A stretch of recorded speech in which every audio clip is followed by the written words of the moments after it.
So how can you shoot a short film with the iPhone? Let me show you some ways and tricks and tips for this particular purpose. Let's get started. If you're new here, most definitely subscribe for the guides and more tips like this one.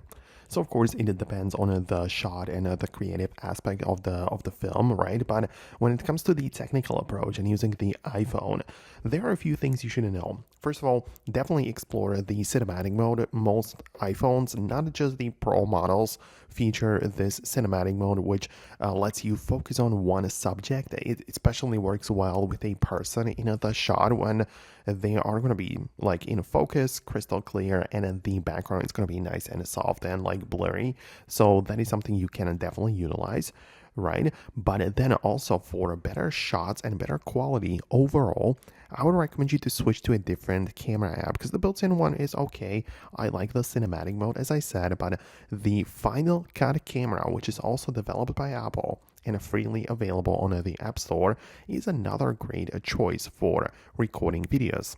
The point and the main difference between these apps is that the Final Cut camera is almost fully manual if you want it to be.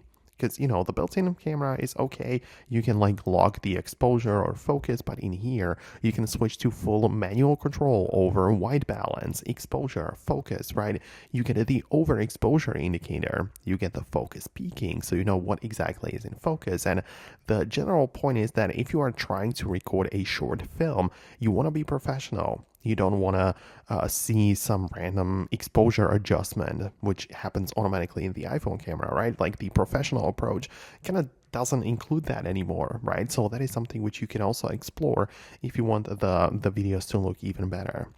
And then you will need to somehow put it all together. So my two favorite apps for this are either CapCut or LumaFusion. LumaFusion doesn't have any like in-app purchases, but it's paid upfront, right? So that's the downside, I guess.